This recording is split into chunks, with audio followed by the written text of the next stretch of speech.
भगवन्नमस्ते नारायणाखिलगुरो भगवन्नमस्ते नारायणाखिलगुरो भगवन्नमस्ते यत्र यत्र रघुनाथकीर्तनं तत्र तत्र कृतमस्तकाञ्जलिं बाष्पवारि परिपूर्णलोचनं मारुतिं नमत राक्षसान्तकं नामापि ते च मधुरं मधुरं स्वरूपं कर्मापि ते च मधुरं मधुरा स्मृतिश्च बुद्धिं प्रबोधय प्रभो मधुबोधशक्तिं विद्यां प्रयच्छ परमां परिभावयामि। नारायणाखिलगुरो भगवन्नमस्ते नारायणाखिलगुरो भगवन्नमस्ते। श्रीराम जय जय राम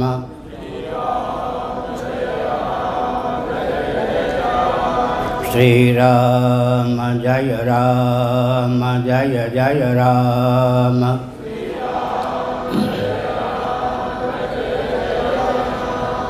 धर्म की जय हो, अधर्म का नाश हो, प्राणियों में सद्भावना हो, विश्व का कल्याण हो, गो माता की जय हो, गो हत्या बंद हो। हर हर महादेव।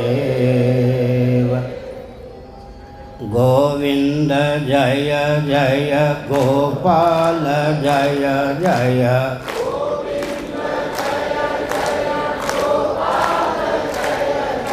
राधा रमण हरे गोविंद जय जय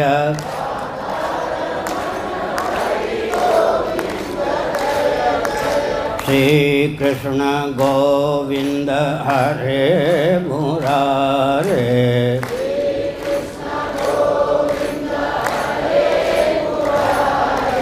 हे नाथ नारायण वासुदेव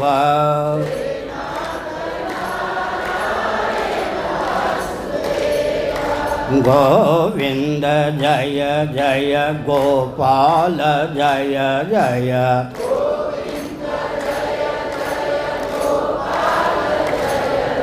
राधा रमण हरे गोविंद जय जय।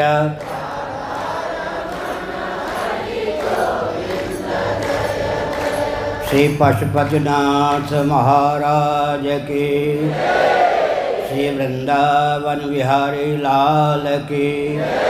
हर हर महादेव। शंभो शिव शिव शिव शिव शिव शिव नारायण नारायण नारायण।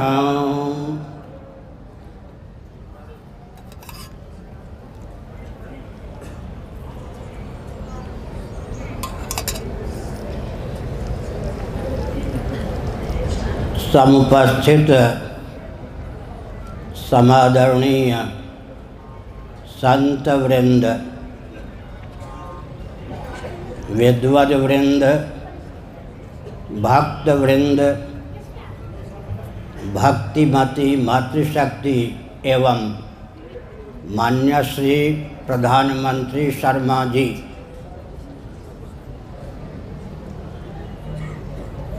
मुझे बहुत प्रसन्नता है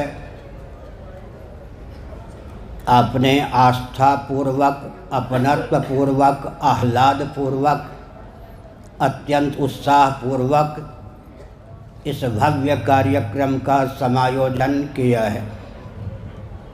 इस कार्यक्रम के समायोजन और संचालन में जिन महानुभावों का गुप्त अथवा प्रकट योगदान है, भगवान श्री चंद्रमौलीश्वर की अनुकंपा के अमोघ प्रभाव से उनका सर्वविध उत्कर्ष हो, ऐसी भावना। सज्जनों,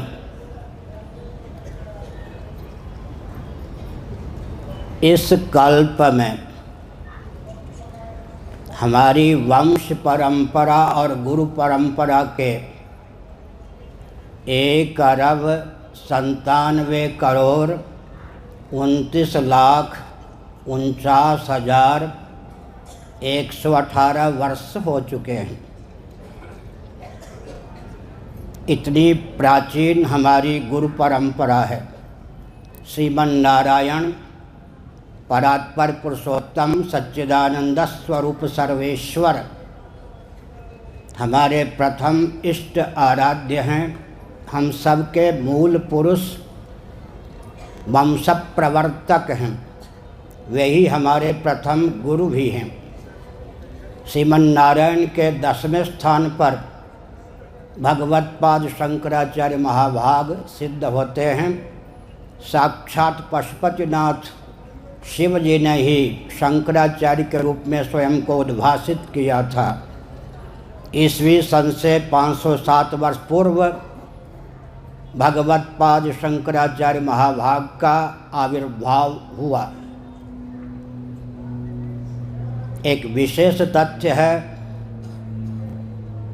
मूर्ति भंजकों के शासनकाल में दारू ब्रह्म श्री जगन्नाथ बलभद्र सुभद्रा, जिनका यशोगान ऋग्वेद की 2 ऋचाओं ने किया है, वे दृष्टिगोचर नहीं थे।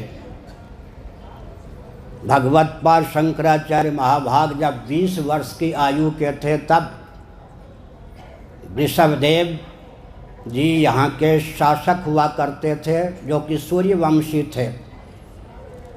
उनको पुनः वैदिक सनातन आर्य हिंदू धर्म में प्रतिष्ठित किया शंकराचार्य महाभाग ने, और 1 वर्ष की अवधि पर्यंत उन्होंने नेपाल की यात्रा की।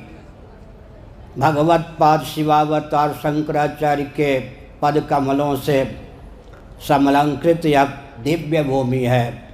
शालग्राम के रूप में यहाँ भगवान विष्णु अवतीर्ण होते हैं। साक्षात कृतयुग में स्वयंभू लिंग के रूप में पशुपतिनाथ जी यहाँ व्यक्त हुए हैं।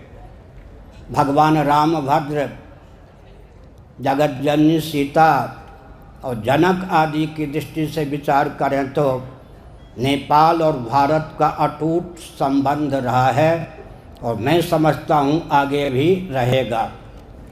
मैं एक संकेत करना उचित समझता हूँ। श्री जगन्नाथ आदि को पुनः प्रतिष्ठित करने की भावना से शालग्राम की संप्राप्ति भगवत्पाद शंकराचार्य महाभाग को नेपाल से ही हुई। इसलिए उपहार स्वरूप श्री मंदिर में नेपाल के राजा का आज भी परंपरा प्राप्त अधिकार पूजन आदि का सुरक्षित है। संपूर्ण नेपाल को भगवत्पाद शंकराचार्य महाभाग ने गोवर्धन मठ पुरी पीठ, जो कि ऋग्वेद से संबद्ध है, पुरुषोत्तम क्षेत्र में सन्निहित है, जोड़ा। गोवर्धन मठ पुरी पीठ के शंकराचार्य को ही नेपाल का धार्मिक प्रशासक और गुरु के रूप में आदि शंकराचार्य महाभाग ने उद्घोषित किया। मैं समय की सीमा में एक तथ्य उद्भासित करना चाहता हूँ। सावधान, इस रॉकेट, कंप्यूटर, एटम और मोबाइल के युग में भी सनातन वैदिक आर्य हिंदुओं का वेदादि शास्त्र सम्मत जो सिद्धांत है, वह न केवल दार्शनिक अपितु वैज्ञानिक और व्यावहारिक धरातल पर भी सर्वोत्कृष्ट है। श्रीमद् भागवत के 4थे स्कंध में 18वें अध्याय में भूदेवी ने गाय का रूप धारण करके आदि राजा पृथु को प्रबोधित करते हुए कहा, राजन, कदाचित कोई लौकिक उत्कर्ष ही चाहता हो, तब भी उसकी बुद्धि की बलिहारी इसी में सन्निहित है कि वह वैदिक महर्षियों के द्वारा चिर परीक्षित उपाय का आलम्बन ले। हमारी यह पहचान और विशेषता है। हमारी प्रत्येक चेष्टा, हमारे प्रत्येक प्रकल्प लौकिक उत्कर्ष, पारलौकिक उत्कर्ष और परमात्मा प्राप्ति में प्रयुक्त तथा विनियुक्त है। इसलिए किसी भी तंत्र के द्वारा, वर्ग के द्वारा या व्यक्ति के द्वारा सनातन सिद्धांत को दिशाहीन करना असंभव है।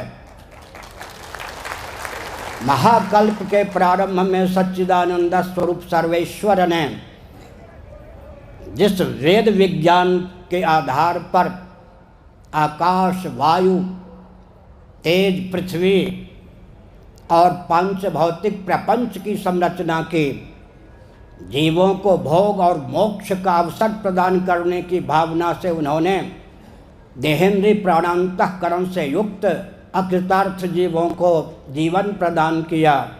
वे सच्चिदानंद स्वरूप सर्वेश्वर उत्पत्ति, स्थिति, समृद्धि, निग्रह और अनुग्रह पांचों प्रकार के विज्ञान से सदा संपन्न रहते हैं। माना कि यह रॉकेट, कंप्यूटर, एटम, मोबाइल का युग है, लेकिन क्या पृथ्वी की उपयोगिता समाप्त हो गई है? जल की उपयोगिता समाप्त हो गई है? क्या इस यांत्रिक और वैज्ञानिक युग में तेज की उपयोगिता समाप्त हो गई है? वायु की उपयोगिता समाप्त हो गई है? आकाश की उपयोगिता समाप्त हो गई है? साथ ही साथ क्या जीव प्राचीन नहीं हैं? हम जीवों की उपयोगिता समाप्त हो गई है? सबसे पुराने तो जीवन धन जगदीश्वर हैं, क्या उनकी उपयोगिता समाप्त हो गई है? सनातन का अर्थ ही होता है जिसकी उपयोगिता हर देश में, हर काल में, हर व्यक्ति के लिए सिद्ध हो, कभी भी कुंठित, लुप्त या सुप्त न हो। मैं एक संकेत करता हूँ सज्जनों, आस्तिक हो या नास्तिक, वैदिक हो या वैदिक, एकांत में विचार करे वह उसकी चाह का या इच्छा का विषय सचमुच में होता क्या है। जितने प्राणी हैं, स्थावर हों या जंगम, उन प्राणियों की प्रवृत्ति या निवृत्ति का आप अंकन कीजिए। भले ही आप में सूक्ष्म दृष्टि ना हो तो अपना जीवन तो 24 घंटे अपने साथ है। अपनी प्रवृत्ति या निवृत्ति का आकलन कीजिए। हम आप किस निष्कर्ष पर पहुँचेंगे? हम इसी निष्कर्ष पर पहुँचेंगे कि हमारी चाह का विषय है मृत्यु से विहीन अमृतत्व, ऐसा जीवन जहाँ मौत की छाया भी न पहुँच सके, सन्मात्र होकर, अमृत स्वरूप होकर, मृत्युंजय होकर हम शेष रहना चाहते हैं। हम अज्ञता, जड़ता, मूर्खता, नासमझी के चपेट से मुक्त होकर अखंड विज्ञान स्वरूप चिद्रूप होकर शेष रहना चाहते हैं। साथ ही साथ दैहिक, दैविक, भौतिक त्रिविध तापों के चपेट से मुक्त होकर अखंड आनंद स्वरूप होकर शेष रहना चाहते हैं। वेदांत प्रस्थान के अनुसार, यहाँ जो वैज्ञानिक हो ध्यान दें, हम जिस सच्चिदानंद स्वरूप सर्वेश्वर को मानते हैं वे जगत के न केवल निमित्त अपितु उपादान कारण भी हैं। हम उस परमात्मा को मानते हैं जो सृष्टि की रचना भी करते हैं और सृष्टि के रूप में स्वयं को अभिव्यक्त भी करते हैं। यह सृष्टि सच्चिदानंद स्वरूप सर्वेश्वर की अभिव्यक्ति है, उनका अभिव्यंजक संस्थान है, तथापि स्वतंत्र रूप से वर्णन करने योग्य नहीं है। आधुनिक भाषा में हम कहें तो हमारे भगवान मैटर और मेकर दोनों ही हैं। वे जगत बनाते भी हैं और जगत बनते भी हैं।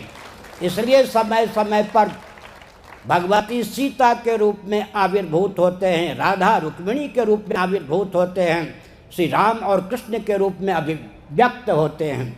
मैं एक संकेत करता हूँ, जिनका ईश्वर जगत बना सकता है, जगत बन नहीं सकता, उनका ईश्वर अवतार ले नहीं सकता। हमारे ईश्वर जगत बनाते भी हैं और जगत बनते भी हैं। इसलिए समय समय पर वह जगत जननी के रूप में और जगदीश्वर के रूप में अवतार लेते हैं। यह सामने माइक नामक यंत्र है। किसी ज्ञानवान, इच्छावान, प्रयत्नवान, चेतन, यांत्रिक, मैकेनिक ने लोहा और प्लास्टिक नामक मैटर, धातु या पदार्थ को इस माइक नामक यंत्र का रूप प्रदान किया होगा। जो ज्ञानवान, इच्छावान, प्रयत्नवान, चेतन, मैकेनिक या यांत्रिक किसी मैटर या धातु को यंत्र का रूप, पात्र का रूप प्रदान करता है, वह उस यंत्र का निर्माता कहा जाता है। जो मैटर, धातु या पदार्थ कार्य के रूप में, यंत्र के रूप में उल्लसित होता है, वह यंत्र का उपादान कारण कहा जाता है। जिसने यंत्र बनाया माइक नामक, उसमें माइक बनाने की क्षमता सन्निहित थी, माइक बनने की क्षमता सन्निहित नहीं थी।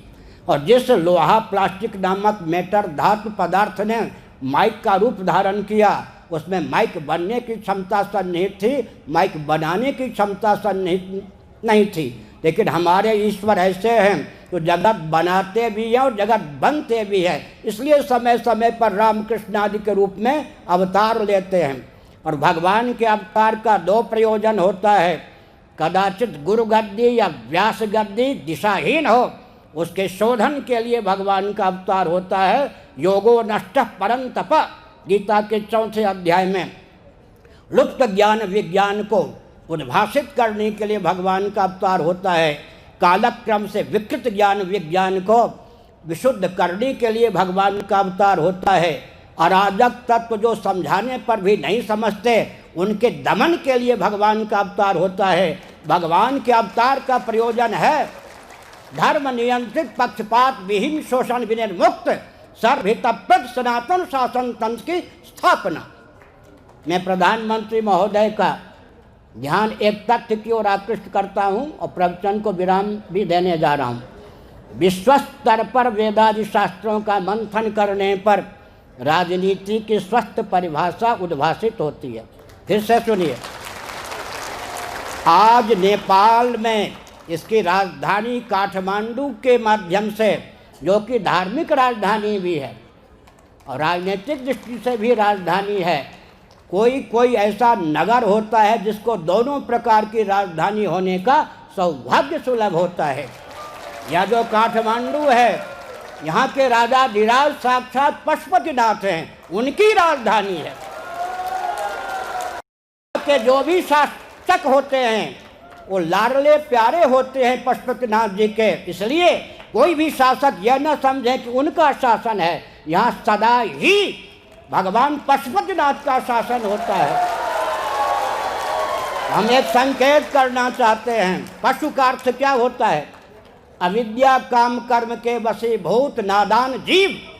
उनके नाथ स्वामी उनको अविद्या काम कर्म के चपेट से विमुक्त करके सच्चिदानंद स्वरूप शिव तत्व में सन्निहित करना। शांतम शिव मद्वैतम चतुर्थम मन्यन्ते से आत्मा सविज्ञेय। मैंने कहा कि विश्व स्तर पर वेदादि शास्त्रों के आधार पर राजनीति की स्वस्थ परिभाषा क्या हो सकती है, सुन लेने की आवश्यकता है।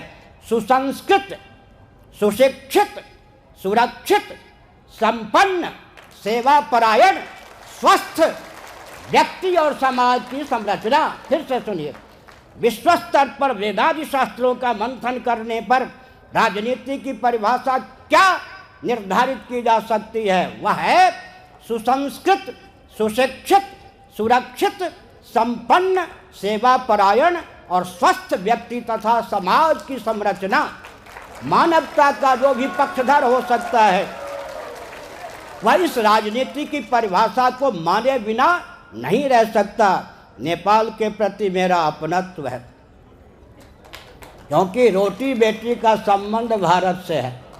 विशेषकर मेरी जन्मभूमि मिथिलांचल में है और वो मिथिलांचल जिसके कई जिले नेपाल में हैं और कई जिले भारत में हैं। हमारे दोनों भाई की ससुराल उस गांव में जिसको महीनाथपुर कहते हैं। आधा गांव नेपाल में, आधा गांव भारत में। ऐसी स्थिति में सज्जनों, गोवर्धन मठ पुरी पीठ का शंकराचार्य होने के कारण भगवान शिव के अवतार शंकराचार्य जी ने नेपाल को पुरी पीठ के साथ जोड़ा।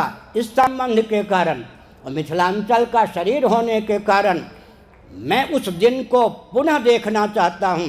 विश्व में जितने तंत्र हैं, क्रिश्चियन, कम्युनिस्ट इत्यादि, मुस्लिम आदि, वो सोच लें सनातन वैदिक आर्य सिद्धांत के अनुसार अगर शासन तंत्र होगा, सबका पोषक होगा, किसी का शोषक नहीं होगा। हिंदू धर्म का अर्थ, हिंदू शासन तंत्र का अर्थ किसी का दमन करना नहीं होता है, सबका उद्धार करना होता है, सबको उत्कृष्ट बनाना होता है। इसलिए मैं उस दिन की प्रतीक्षा में हूँ। और एक मैं संकेत कर दूँ, 2 वाक्य और कहूँगा। राम राज्य और धर्मराज की प्रतिष्ठा की आधारशिला क्या है? सद्भाव पूर्वक संवाद के माध्यम से अनावश्यक दूरी को दूर करना, व्यासपीठ और शासन तंत्र में सैद्धांतिक सामंजस्य प्रस्थापित करके विश्व के हित का मार्ग प्रशस्त करना। भारत के पूर्व प्रधानमंत्री, वर्तमान प्रधानमंत्री जी, भारत के पूर्व राष्ट्रपति जी, वर्तमान राष्ट्रपति जी भी कान खोलकर सुन लें। विश्व में स्वस्थ क्रांति की उद्भावना नेपाल से होगी और वो स्वस्थ क्रांति सबके हित में प्रयुक्त और विनियुक्त होगी। सुनिए, 2 वाक्य सुन लीजिए। अगर सनातन वैदिक आर्य हिंदू धर्म अपने स्वरूप में प्रतिष्ठित हो तो किसी अन्य तंत्र की आवश्यकता नहीं रह जाती है। आपकी प्रसन्नता के लिए एक उदाहरण देता हूँ। देवर्षि नारद ने श्रीमद् भागवत के 7वें स्कंध के अनुसार धर्मराज युधिष्ठिर को प्रबोधित करते हुए कहा, यावत् भ्रियेत जठरम तावत् स्वत्वम हि देहिनाम अधिकम योभिमन्येत सस्तेनो दंडमर्हति। कान खोलकर चीन सुन ले, कान खोलकर रूस सुन ले, कान खोलकर अमेरिका सुन ले, कान खोलकर इंग्लैंड सुन ले। युधिष्ठिर जी को नारद जी ने उपदेश दिया है, यावत् भ्रियेत जठरम, जिससे तन ढक जाए, पेट भर जाए, देव कार्य, पितृ कार्य, ऋषि कार्य का संपादन हो जाए, अतिथि का सम्मान हो जाए, उससे अधिक संपत्ति पर अगर कोई अपना अधिकार जमाता है तो सनातन धर्म का सिद्धांत है सस्तेनः, वह चोर है और दंड का पात्र है। इस सिद्धांत के आगे कम्युनिज्म टिक कैसे सकता है, मैं पूछना चाहता हूँ। हमारे धर्म के अनुपालन में जो अपराध हुआ उसके फलस्वरूप कम्युनिज्म आदि का प्रादुर्भाव हुआ। विदुर जी ने क्या कहा है धृतराष्ट्र को, 2 प्रकार के व्यक्ति, दंडाधिकारी का कर्तव्य है कि दंड पावे। दंडाधिकारी का कर्तव्य है कि 2 प्रकार के व्यक्तियों को दंड दें। कान खोलकर सुनिए, धनवंत मदातारम दरिद्रं च तपस्विनम। धनी होता हुआ भी जो अपने धन का सदुपयोग अन्यों के हित में, अन्यों को स्वावलंबी बनाने में नहीं करता, केवल स्वयं को उसका उपभोक्ता बनाता है, वह भी दंडाधिकारी के द्वारा दंड पाने योग्य है। और जो दाने दाने के लिए मुहताज होकर भी, गरीब होकर भी, स्वस्थ शरीर रहने पर भी उद्योग परायण नहीं है, दुर्व्यसनी है, ऐसा निर्धन भी दंड प्राप्त करने का अधिकारी है। दंडाधिकारी का कर्तव्य है, उसे दंड क्या मिलना चाहिए? उसके गले में वजनदार, गुरुत्वपूर्ण, भारी पत्थर मजबूत रस्सी से बांधकर जलाशय में डुबो देना चाहिए। जब तक यह सिद्धांत हमारे यहाँ क्रियान्वित था तब तक रूस की आवश्यकता नहीं थी, चीन की आवश्यकता नहीं थी। और मैं एक संकेत करना चाहता हूँ, सनातन वैदिक आर्य हिंदू धर्म वह है जहाँ हर व्यक्ति की जीविका जन्म से आरक्षित है। आर्थिक विपन्नता, आर्थिक विषमता जहाँ संभव ही नहीं है, उसका नाम सनातन वैदिक आर्य धर्म है। अगर कोई सनातन वैदिक आर्य धर्म को स्वीकार नहीं करता है, उसका दोष नहीं है, दोष हमारा है। उसके हृदय में हमने दार्शनिक, वैज्ञानिक और व्यावहारिक धरातल पर सनातन धर्म के महत्व को स्थापित नहीं किया है। विश्व में जितनी भी संगति है, किसी भी देश के किसी भी शासन तंत्र को मैं पुरी के शंकराचार्य के पद से दोष नहीं देता, सारा दोष अपने ऊपर लेता हूँ। यदि हमने प्रमाद का परिचय न दिया होता, अगर हमने सनातन वैदिक आर्य सिद्धांत को दार्शनिक, वैज्ञानिक और व्यावहारिक धरातल पर विश्व स्तर पर स्थापित किया होता तो सारा तंत्र हमारा होता, सारा विश्व हमारा होता और हम सबके होते। भव्य नेपाल की संरचना, नेपाल भव्य रूप धारण करेगा, भारत इससे शिक्षा लेगा। हर हर महादेव।